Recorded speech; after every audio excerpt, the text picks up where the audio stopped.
Welcome to Moxie Bets presented by Caesars Sportsbook. I'm your host, Katie Mox, and coming up on today's show, we'll look back at the MLB Wild Card series and give you some of our biggest NFL Week 5 moments. Plus, we'll preview tonight's M&F game between the Raiders and the Chiefs. And of course, you already know you've got some Mox Locks coming your way. But first, let's welcome in Mr. Monday, Mr. Danny Brasco. Danny, how'd your bets do this weekend?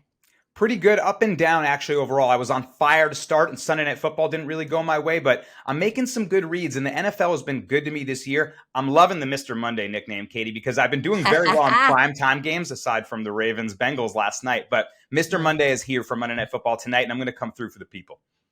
Okay, I love that. Yeah, we're going to get into that game and some of the other games. Yeah, I feel like on Sundays, it's been hit or miss for me. I'm kind of breaking even. I do better in prime time, so hopefully that carries forward tonight. But before we get into Week 5, let's talk about the first ever MLB Wild Card series and look ahead to the divisional rounds. The Cleveland Guardians beat the Tampa Bay Rays, which I thought was pretty surprising, with a walk-off homer in the 15th inning to advance to the division series. Both the Mets and the Toronto Blue Jays were also eliminated from the wild card round. Mets went 0-6 last night against the Padres. They played Timmy Trumpets? They played Timmy Trumpets, and they were losing 0-4. It was kind of a weird scene. Blue Jays also gave up a 7-run lead on Saturday night to seal their fate. Thoughts on those games? I know you're a big Yankees fan, so you've got to be a little bit happy about the Mets losing. I have so many Met fan friends. I mean, every year they're so crushed by the Mets metting themselves in September. They had the lead in the division for the entire year. With 2 days left, they give it up. They find themselves in the wild card game, and they lose to the Padres, Katie. They couldn't even get past the wild card round. It's really, really sad. And now DeGrom contract is in question. I mean, it felt like this was going to be their year, maybe. It did. And you and I obviously were big proponents of the Subway Series. I really wanted that. I thought it was going to be fun. But just like you said, the Mets are going to Met. But they've got some question marks now heading into the postseason, like the DeGrom contract you just touched on. Also, Mad Max, what happened to him? He allowed 4 home runs in a playoff game. What do you think is what's the fate of these pitchers with the Mets? Well, now we're looking at the manager. Like, why didn't we start DeGrom in game 1, right? That's got to be the question. But, of course, you got to trust Mad Max anyway. So I don't think Showalter will take too much heat for that. But in any case, in terms of the contract, I mean, DeGrom said after he was point blank asked, will you be a Met? He said, I have no clue. And I believe him. And he said it like he really doesn't know. There's a chance that, Aaron Judge goes to the Mets, I'm hearing rumors of. So what does that do for the Giants? DeGrom? Or the Giants, right? You're the Bay Area, and you wants that. I mean, we hope. Probably not, but yeah. I'm looking at the DeGrom contract, wondering, well, what happens based on that? Whatever happens there may determine the free agency market in other places. So I find that really interesting. And then to go over to the AL, I mean, I'm very happy that both AL East teams immediately got knocked out. The Mariners beat the Blue Jays. See you later. And the Rays are out with the Guardians in a 15-inning game that went scoreless forever. So wacky playoffs right away. I really like the introduction of extra wildcard teams because it gets small market teams in there and gives everyone a chance. The Mariners ended their playoff drought. So, it's just good for baseball and good for more areas that get to see their teams play meaningful games. So a lot of fun, and I'm excited for the next round. Go Yankees. Speaking of the next round, there are 8 teams that remain. The Dodgers, the Astros, the Braves, your Yankees, Padres, Mariners, and Phillies and Guardians. That starts off tomorrow. Any thoughts on your Yankees? I think we said in the pre-show you're going to the game tonight, or tomorrow. Yes, I'm going to the game tomorrow night. Yanks, Guardians. I'm not sure if I wanted them or the Rays. I'm not sure what to feel better about. I kind of like the Guardians. I mean, they're hot. Their offense is great. And I'm just happy we don't have to see Kevin Cash, the manager of the Rays, who knows how to game plan for the Yanks so well. So I like the matchup, but, Guardians are good, man. That offense, there's no holes in it. So I'm always worried, but I'll be at the game screaming my little Yankee lungs out. Okay, we love to hear that. Let's get into NFL and recap some of these Week 5 crazy games. First up, my favorite, the 49ers versus the Panthers. Niners win 37-15. They cover the 6.5 easily, and the over 40 hits, but not without injury. 49ers traditionally having a lot of injuries pile up when they play on turf. Emmanuel Mosley with a torn ACL likely. Jimmy Ward, who just came back from IR with a broken hand. Nick Bosa with a tight groin. That to me seems groin. That seems to me like it's not that big of a deal, and he's going to come back sooner than later. But Robbie Gould, our kicker, likely with a knee contusion as well. So just a lot of funky stuff happened in this game. I thought Garoppolo looked great great. Jimmy was dealing. He was 18 of 30, 253 yards, 2 touchdowns, 0 interceptions. This is 2 games back-to-back with no interceptions from Jimmy. Kittle had 5 receptions. You and I were both over his receptions. He had the fumble. He had the false start. He's still kind of getting up into it. He had under 50 yards, which I know was a bummer for you. But what were your thoughts on this game? I actually had the over 37.5 yards. So you posted on your Instagram. Yeah, you posted that it was his birthday and you were, dusting off your little George Kittle bobblehead back there. And I was like, Katie, the vibes are great. So I took Kittle props, the receptions plus money, and the yards cashed as well. So shout out to you for that one. But I mean, look, George Kittle aside, there's no doubt about it. The Niners have the best defense in football. And going against Baker Mayfield and the Panthers, they had no shot. He looked awful. Yeah, terrible. I'm just mad that I didn't take the -6.5, right? The line was moving a little bit. I was a little sketched out. It's a big spread delay on a low total. That combination usually worries me a little bit, but the Panthers were never going to be able to score on that Niners defense. And yeah, they did their thing. So your Niners back in contention all of a sudden. Sunday night game against the Broncos, 11-10, and everyone's like, this is disgusting. And all of a sudden, they look like NFC contenders just like that.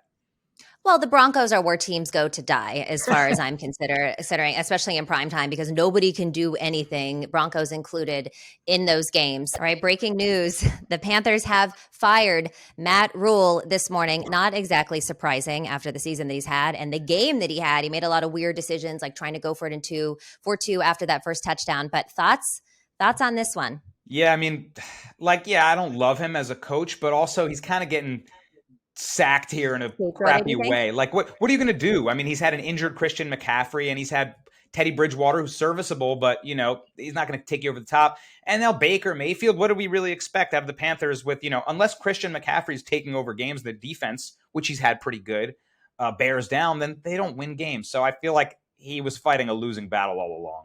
Yeah, but also you look at people like, Brian Daboll and, good coaches matter. And they even mediocre teams, not to say that the Giants are, but when you get a good coach in there, things just happen to change. And he clearly was not that difference maker for the Panthers. I mean, in fact, Panthers are 1-4. Everyone else in the division, Buccaneers lead 3-2, Saints and Falcons tied 2-3, and they are 1-4. So I think I'm not surprised that I think he was on the hot seat even before this game. And then he just totally, and Baker Mayfield, to your point too, like do you see him come out of the press conference wearing a boot? It's like, are you really injured? I know that's a terrible thing to say, but of all people, he is the type of person that kind of fakes an injury when things aren't going well. And then all of a sudden he plays next week and is totally fine. Ooh, are you accusing Baker faker? Is he faking this injury? It's a spicy I don't know. Look, I'm just putting it out there. I'm just putting it out there. I feel like he's done it before. Oh my God. I love this take. Let's move on to your Giants. Giants versus Packers in London. Giants win 27-22. How about those Giants? They cover as 9-point dogs. They went outright. They cashed the over 42 as well. Packers led 20-10 at halftime, but then surrendered 17 straight points to the Giants. Danny Dimes with the gutsy play in the second half. He's got the bloody hand. He's rushing. He's doing all things. Saquon Barkley, absolutely insane as well. What do you think of this game? Oh, Barkley, by the way, 137 yards. Just crazy. I told you last week too, every week I want to be betting Saquon total yards props, and every week the books put it at a number. Then I'm like, it's insane. I can't bet that. Yeah. It's too high. And he breaks it anyway. He's the top running back in the league right now. He's going crazy. Everyone knows what's coming, and they can't stop it. That's dominance right there. The Giants, Katie, every week I come on here after they win a game, and I'm like, look, it's amazing, but it's fool's gold. It's feeling like a lot less of a fluke now. I mean, we just beat the Packers. I know the Packers are not the normal Packers, and the game was in London. Yeah, we got a funky game. But at the end of the day, Daboll is winning games on the back of really good coaching on a lot of different fronts. It isn't just the tricky play calling and really innovative design. It's clock management. It's leadership. It's accountability. Like, you see the culture change, and that's really what I've been harping on more than anything. So 4-1, beating the Packers, it feels amazing. I will say this, Katie. I saw a tweet out of a guy. I'm looking for it right now. And this is really, really, really encouraging. The games left on the Giants' schedule right here. Check it out. I mean, there's a bunch more than this, but here's some teams that we play. Jaguars, Seahawks, Texans, Lions, Commanders twice, and the Colts. Those are 6 winnable games. We're going to make the playoffs, Katie. We're going to make the playoffs.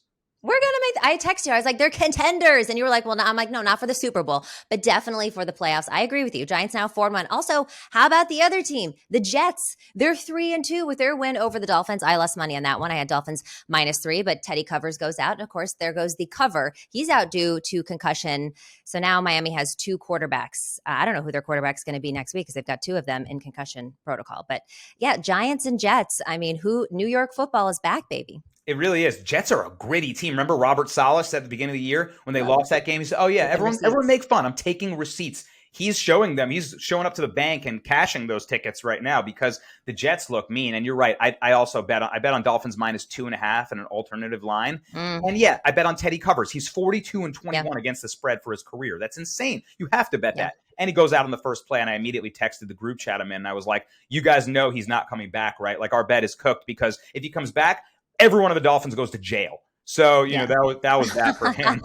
And now their quarterback is Skylar Thompson, who did his damn best to hang in there, but it wasn't going to be enough. So, hey, shout out to the Jets. That was a nice performance regardless of the injury. And they're a team that sucks to play. They'll punch you in the mouth. So you got to look at that team seriously now. I will say in general, New York sports, big bounce back year. I mean, look at what the Rangers were able to do last year, made a really deep playoff run. Nobody expected that. The Knicks, everybody's super hyped on the Knicks. It's just preseason, but everyone's really excited about that. And then you got football going well. And even though the Mets bounced back, it was a really great year for New York baseball as well. So, you know, the city is back. Bing bong. It's Bing bong. All right, let's move on to probably either your favorite team or your least favorite team, the Cowboys versus the Rams. Cowboys win 22-10. They won outright as 5-point dogs. The under 41.5 hit. Cooper Rush was only 10 of 16. That was his passing day, 10 of 16, only 102 yards, no scores. So miss me with this quarterback controversy hype. Like Dak, and you could see Dak Prescott was just like gunning on the sidelines that he definitely wanted to come in.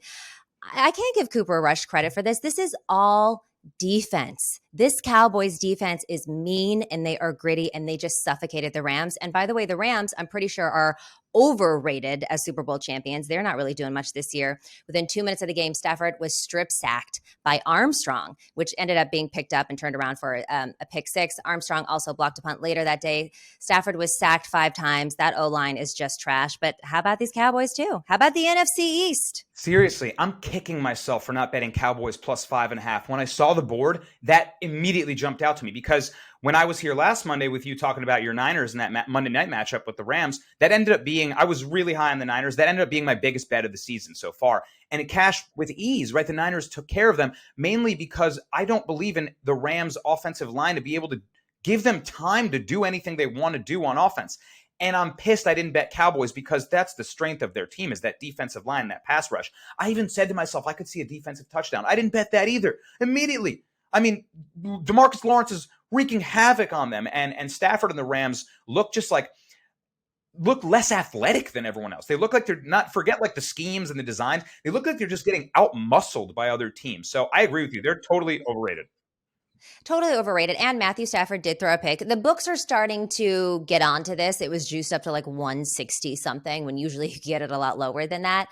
But of course, he threw a pick. It's basically an ATM machine. If you're not taking Matt Stafford, take a pick, then you just don't like money.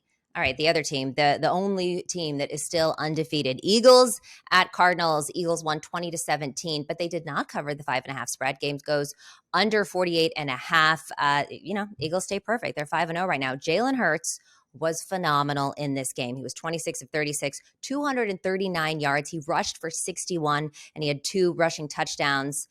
They got a big divisional matchup next week. We just talked about how good that pass rush is for the Cowboys, and they're going to go up against one of the best offenses right now in the NFL with the Eagles. Well, one, what do you think of this game versus the Cardinals? To me, the Cardinals are trash. I wasn't surprised by that. And Kyler Murray's outfit, you knew at that point that it was over for them anyways. But what do you think about that game, and what do you think about them up against the Cowboys? That's going to be a big, big matchup. Yeah, it's a really big matchup. And for that game, I'll be waiting to see what the public does because it's an NFC East clash, right? 2 teams with solid records, a lot of hype on the Eagles. So I want to see what the betting market does before I jump in on anything because that will be a very publicly bet game, right? It's a very interesting one. As for this game, I didn't touch the Eagles-Cardinals. It looked weird, the 5.5 spread. I wasn't in love with either side, but I'm not surprised the Cardinals covered, but like you said, they can cover. They don't win games, though. I mean, so many times Kingsbury is unable to call up the right plays or find that push for their team to get that, that last drive to take the game. And, the Eagles were a little underwhelming in this one. So, yeah, they maintained that undefeated record, but, some mistakes made in this one that feels like they should have ran away with it much earlier. So, they still got the win, and they're still on top of the NFC East. That's no longer the least. But, yeah, I think to your point, more than anything in this game, just proves once again the Cardinals are frauds. Well, that leads me to my next point before we get into SNF. From the NFC least to the NFC feast. The NFC East is hot right now. Eagles, Cowboys, and Giants are combined 13-2, the best record by a trio from the NFC East through week 5 of all time, Danny, of all time. The NFC East has never had a 13-2 record like this. So props to you guys. Come a long way since 2020. Those 3 teams were 16-31-1. That's when they were the NFC least, and now they are the NFC feast. But moving on to SNF. Shout out to the Commanders. Shout out to the Commanders for being for holding down the least in this division. All right, let's go on to SNF. Bengals versus Ravens. Ravens win 19-17. They don't cover the 3 points. How does Vegas do it? Game goes under 47.5 by a mile there. Justin Tucker, of course, saves the day again for the Ravens with his golden leg. He kicked a 43-yard field goal on the final play of the game. He is 17 for 17 in his career on attempts in the final minute of regulation. You take Matt Stafford to throw a pick, and you take Justin, Tucker to get field goals, and those are the 2 things that are always going to print money for you. He also made a 58-yard kick in the third quarter. Jackson had a little bit of a rough passing night for him. He only had 174 yards, had an interception. However, he did break a record. He became the fastest quarterback in the NFL history to reach 4,000 rushing yards. Took him, I believe, 65 games to get that. I had the Ravens in the first half. I thought that I tried to get slick with it. Well, one, I would have lost either way because I wanted to take the Ravens minus the 3, but I thought, okay, in the first half because they implode in the fourth quarter, and then they ended up going into the half tied. So I fell asleep in the middle of this game. My bet had lost pretty early on. I was tired. I woke up and I was like, okay, they won by 2. But what do you think of this one? So you asked in the beginning of this, how does Vegas do it, right? The Bengals end up covering the +3 spread. You know how they do it? I wasn't familiar that on extra points, that if you kick above the pole, where the pole is above, is the last extra, the difference in the game. The Ravens won 19-17. They counted an extra point by Evan McPherson, the kicker on the Bengals, that went directly over the pole, directly over it. And I didn't know that field goal posts had air rights. Like if it kept going up, it would have hit it. If the pole existed higher, it would have hit the pole. But because if it goes above, it counts as an extra point. I was baffled. And that, Katie, is how Vegas does it. Because I also had Ravens -3. I would have pushed, and I lose on that. Insanity. Yeah, I must have fallen asleep for that one. That is crazy. And I didn't realize that either. So, all right, well, let's move on to Capper's Corner.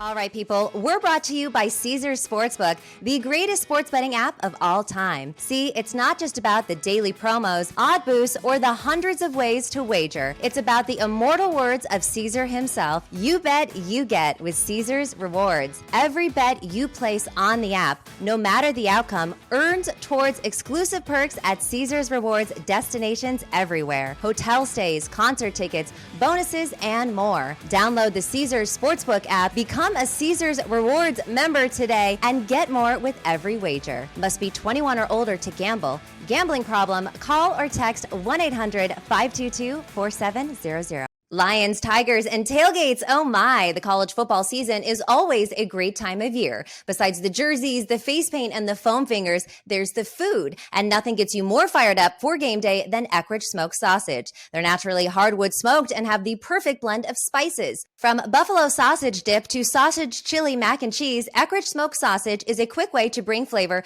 to all your tailgate meals. Visit Eckrich.com for easy, one-of-a-kind sausage recipes. Eckrich, you do you. All right, Monday Night Football, Raiders versus Chiefs. We're going to give you our best bets. Raiders plus 270 on the money line if you think they can win outright. Chiefs minus 345 on the money line. Spread 7 favoring the Chiefs. Over under 51.5. Raiders coming off a 32-23 win versus the Broncos. They were 2.5-point home favorites. They ended up covering that. Chiefs, of course, coming off of that huge win as underdogs against the Buccaneers, 41-31. The Chiefs have won 7 straight regular season home games and 6 straight up in primetime games. They're also 2-0 this season in those primetime games. And look, the Chiefs did sweep the Raiders last season, both meetings by 27 plus points. So like a lot of points. Mahomes 7-1 in his career versus the Raiders at home. Chiefs 15-3. I mean, every trend is pointing to like Chiefs are going to win this game by a landslide. I'm not necessarily thinking that, but what do you think of this game? Yeah, it is an interesting one. I'm excited for it. I think a lot of people are assuming shootout. You see these, the history of these teams in previously, and they get into wild matchups. So I'm looking forward. We should see some offense, but I'm kind of with you. Maybe, always in primetime games, especially when the narrative is so easily on one side, especially coming after, sort of a blowout win over the Bucs. It's too easy to just feel like the Chiefs are going to run away with this. So I'm interested in your angles here too, because I feel like you're hinting at expect the unexpected. And how often does that happen in prime time? Yeah, I mean, there's no question in my mind that the Chiefs are going to win this game. However, the Chiefs are not very good at covering, and that's been a couple years now. So Patrick Mahomes has 17 career wins without covering. That is the most in the NFL within that span. By the way, I'm taking the Raiders plus the 7. You could find it in some places at plus 7.5. So I might wait to see if this line even goes up on Caesars. But all right, Patrick Mahomes, 17 career wins without covering. Derek Carr, 14 career losses, but he covers. This guy covers the most in the NFL in that span as well. KC also 7 and 17, 29% as more than field goal favorites since November of 2020. So they're only covering at 29%, under 30 when they're favored by more than a field goal. Raiders are also 0-2 on the road this season, but they lost both of those games by 5 points or fewer. I think that the Raiders are better than their record shows, and they have been losing pretty tight games. Derek Carr also 11-4-1 against the spread in career as an underdog in primetime. So that's hitting at 73%. So to me, it's like, Patrick Mahomes doesn't really cover. The Chiefs don't really cover. The Raiders are a little bit grittier team than they're getting credit for. And even though they're not winning, they're covering the spread. So I'm going to take that 7. Katie, you're on the money here in your analysis because the Raiders, really interesting advanced metric here is called Pythagorean wins. And without having to try to figure out the hypotenuse of the Raiders, I can tell you that what that means is it measures luck and how lucky or unlucky a team has been. Interesting. Okay. The Raiders are the second unluckiest team in the NFL. So to your point, maybe they should have more wins than their record reflects, and maybe they shouldn't be 7 or 7.5 point dogs. If you can find that 7.5, I totally agree with you. Get that hook. Yeah. It could mean everything. But maybe the spread is a little inflated, and maybe the Raiders are being looked on more unfavorably than they should based on some tough breaks they've taken. So interesting points you're making. I like these. Do you have a pick on the side or the total? So I'm leaning towards the under 52. And if I had to lean towards and pick a side, I'm with you. I want the Raiders plus 7.5 if I can get that. But I'm going to look at the under 52. And I'm going to wait even longer till game time to bet it because I want to see what the public does and if they drive that number up. The narrative, like we already mentioned, is this game's going to go over. Everyone thinks it's going to go over. Shootouts. Look at these teams playing each other in recent history. But the key difference to me is on the coaching side. The Raiders now have Patrick Graham as defensive coordinator. Patrick Graham was the defensive coordinator for my Giants last year, so I know this guy well. And he went into Arrowhead Stadium last year with the Giants facing the Chiefs on the road, covered the spread for the Giants, and allowed just 20 points to Patrick Mahomes. Final score was 20-17. It was a low-scoring primetime game. I feel like Graham might be able to stifle him again and use a similar game plan. The Raiders' defense is not bad. It really isn't. No. So I'm expecting actually with so much money on the handle so far going towards the over, in a primetime game, that is a liability. So with Patrick Graham, I think may be able to dial up and knowing that he's stopped Mahomes before and having a game plan for that, and the way too much money being a liability on the over, I'm going to go the opposite side and check out the under 52. But if it goes up, I'll wait till maybe 52.5, 53 if I can get it there, and bet the under as high as I can because I expected it to open at like 54. So this feels like maybe the number is hinting at me that it's an under game. Well, and unders have been cashing like crazy this season and certainly in prime time. So I agree with you. It's a liability for the books, and the under has really been the trend for these primetime games. Let's talk prop bets now. I'll give my first one. I like Clyde Edwards-Helaire over 12.5 rushing attempts. This is at plus money at plus 116 on Caesars. So Andy Reid finally got Edwards-Helaire going last week. He had been losing touches to some of the younger guys, but he had 19 attempts last week and 92 yards plus a touchdown. 19 carries to me is a very good sign that you're getting trust from your coach and that Andy's going to continue to do this. I think he stays hot and that Reid lets him share the backfield again with Isaiah Pacheco, who had 11 carries last week. I think it's a favorable matchup against the Raiders for CEH. Saying his name so many times is a lot. So CEH is what we're calling him now. I think he's going to have another good game. I think he's going to split the backfield. So I like him over his carries. What do you think? It's very interesting. Yeah. And look, if we're wrong about the Raiders keeping this close and maybe the under, if I'm wrong about that, then it'll probably be the Chiefs running away with it. And in blowouts, they run the ball. You got to kill the clock. And that's what happened against the Buccaneers. Edwards-Helaire, like you said, got 19 carries and Isaiah Pacheco got 11. And that's actually where I'm looking at, interestingly enough. Hopefully both our guys in the Chiefs backfield can cash some bets for us. I like Isaiah Pacheco over 21.5 rush yards. It's still super low. And it's because, yes, he is the second in command behind Clyde Edwards-Helaire. But last week, I was impressed with him. I mean, against the Buccaneers, they needed to kill clock.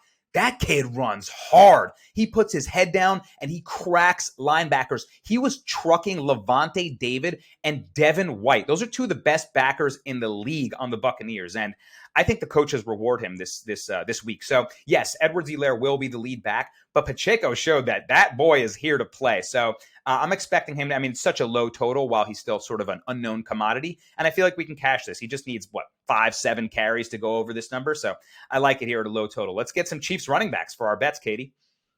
Good. I think we could both cash on that, which I love. Okay, another one, which I feel like this one's a little bit risky and not everyone's going to ride with me on this one. I like Derek Carr under 38.5 pass attempts is at minus 111, again on Caesars. Look, if I think that this is going to be a close game, then I'm going to have to say that he's not going to be airing it out as much. He averages over this mark, but again, I'm taking the points with the Raiders. So I'm banking on them to keep this one close. So I don't think they're going to be quite as reliant on a pass-heavy offense. They've been playing from behind in all of these games so far this season. I think they're going to run the ball more. Josh Jacobs has been running the ball really, really well. He carried the ball 28 times for 144 yards and 2 scores versus Denver. KC grades kind of in the middle of the pack against the run, according to Pro Football Focus. So it's a risky one, again, because he's averaging over this mark, but I just don't think they're going to be airing it. I don't think they're going to be playing catch up as much. So I'm going to take him under his pass attempts. And you know what I just thought as you explained your rationale for that? It's curious because if the liability for the Chiefs defensively is their secondary, that's where they've been getting beat, right? People try to pass on them. So you're going to be bold and take the under on attempts, yet you say that he averages more than this number. So why are they setting it at this number in a matchup where he averages more and he's playing a defense in which you'd expect him to pass against? The number is set lower. Maybe you're onto something here. Okay, well, now I feel better about that one. I think you've got a couple more prop bets. What do you got for us? I do indeed. So Derek Carr is going to have to pass a little bit, Katie. And somebody that he's passing to tonight is Darren Waller. And it's got to be the case because Darren Waller is a Monday Night Football monster. He loves the bright lights, especially on Monday here. Take a look at some Monday night performances. We'll look at the against the Saints in 2020, 12 catches for 105 yards and a touchdown. Take a look at Baltimore in 2021, 10 catches, 105 yards, another touchdown. Scored one against the Chargers. And he goes off in prime time, and he also goes off against the Chiefs. I think he likes going toe to toe with Kelsey, right? Try to prove that he's right there with him for best tight end in the league, unless your boy George Kittle has something to say about that. I know I saw it in your head. It's been a rough one for George, and I don't think that Waller is necessarily close to Kelsey, but I do appreciate the competition. I knew immediately you were like, watch it, Kittle, watch it. Waller. Well, it's like Kenny Pickett being like, we're not underdogs, and then he didn't score at all and had just 3 points. It's like sometimes.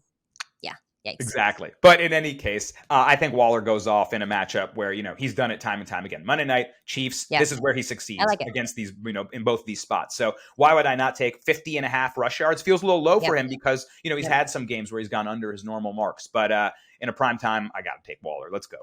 I love it. Anything else? Yes. I do. I have another one for you, and let's go to the other side of the field, toe-to-toe against Travis Kelce. Kelce's the number one target for Mahomes. He's got to be after losing Hill, and he's just so familiar with him that I like the over 6.5 receptions. It's a little high, 6.5, or I got to get 7 catches, but to my point about Patrick Graham, I think that he's really going to, the defensive coordinator for the Raiders, I think he's really going to, play that like bend, don't break style of defense and not allow Mahomes to beat him with the big home run play. And in the game script, in my mind, that means that Kelce will be over the middle for those short check down routes, and move the chains, little 5, 7, 8 yards after the catch. That's what Kelce does so great. So, I expect Mahomes to be throwing sidearm into cool little, angles and slots, finding Kelce for a bunch of receptions. And of course, I like him and Waller potentially for an anytime TD if you want to sprinkle those. But I think Kelce catches the ball a lot tonight. So I'm going to take Waller over his receiving yards and Kelce over his receptions and look for tight ends tonight. I love that. And I might even look at Kelce over his receiving yards as well. I'm not sure what that number is, but I did see a stat today. Kelce has the sixth most receiving yards versus the Raiders of all time. He has 117 yards shy of passing Rod Smith for fifth. So he has 1,226. So he does really well against the Raiders. But like you said, this Raiders defense is like a little bit different, but could be something to look into. I mean, a little different. Kelce ain't no different at all. He's still the same beast. So, I got to take the best players in the field. Feels like Travis Kelce, right? Oh, always, always. All right, let's get into Mox Locks. Football season is here, and nothing beats seeing your favorite team live. Not only does Vivid Seats have great NFL ticket prices, they're also the official ticketing partner of ESPN. And with Vivid Seats rewards, when you buy 10 tickets, you get the 11th free. Download the app or visit vividseats.com today. Vivid Seats, life happens live. Receive a reward credit equal to the average price of 10 tickets purchased, excluding taxes, fees, and processing costs. See vividseats.com/rewards for terms and conditions. All right, Danny, the time has come for Mox Locks. It can be either Monday Night Football or if you got some baseball bets. I know you're going to the game tomorrow for the Yankees, but let's start things off. I'll start things off. I'm taking Josh Jacobs for an anytime touchdown. I already talked about this earlier today. I think he's going to get the ball a lot. I think they're going to be running the ball more than airing it out. And so I like him for an anytime touchdown. It's at minus 112. I'm Mr. Monday, Katie. I got to go Monday Night Football. Baseball is in the rear view right now, just while football's Till on. Tomorrow. Till tomorrow, right? Until about the Yankee game. And I got to go with Darren Waller Monday night. I mean, there's no option, right? If I don't make this one of my Mox Locks, then what am I really doing? The stats say it. The matchup says it. Darren Waller over 50.5 receiving yards. All right, I'm going to take the Raiders plus the 7. Again, I'm going to wait and see, cross my fingers, because I do see it 7.5 in some other books, to see if it goes for 7.5. But I think I'll still take it at the 7. Like you said, I think this line is a little bit inflated. It should really be 6 or 6.5. I think the Raiders are going to keep this one close, just based on all of the trends and the fact that Casey and Patrick Mahomes don't cover the spread. They win, but they don't cover, and Derek Carr does very well at covers, even in a loss. Yeah, I mean, above 3-point field goal favorites, 29% cover rate under Mahomes as his career as a Chief. Yeah, I mean, that's tough to get behind. So I'm with you on that one. And I'll look at the total then. If you're going to play the plus 7.5, then I like the under 52, hoping, again, that I'm going to wait and get it at the highest possible number. But again, if you like an under, then typically you like the dog paired with that. If you don't think they're going to be as many points, then you want the team plus the points. So I like that we're kind of in sync for this one. Again, my main point is there's just so much money so far all on the over. And when I see that in a primetime game, I got to go the opposite way. Books don't like losing like that. So I'd rather play the house on this one. And I thought the total would have opened higher, like 54. It's a little lower, and that feels curious to me. Patrick Graham, D coordinator on the Raiders. Hopefully he can hold it down, and maybe the Chiefs play some defense too. So I'm looking at the under 52 in this one. All right, so our Mox Locks are all on the Raiders pretty much tonight. So I'm taking Josh Jacobs anytime touchdown. The Raiders plus the 7. You like the under 52, and Darren Waller over 50.5 receiving yards. Danny, Mr. Monday, thank you so much. We'll see you again next week. This has been Moxie Bets presented by Caesars Sportsbook. Don't forget to follow us on social at Moxie Bets. We'll see you Wednesday.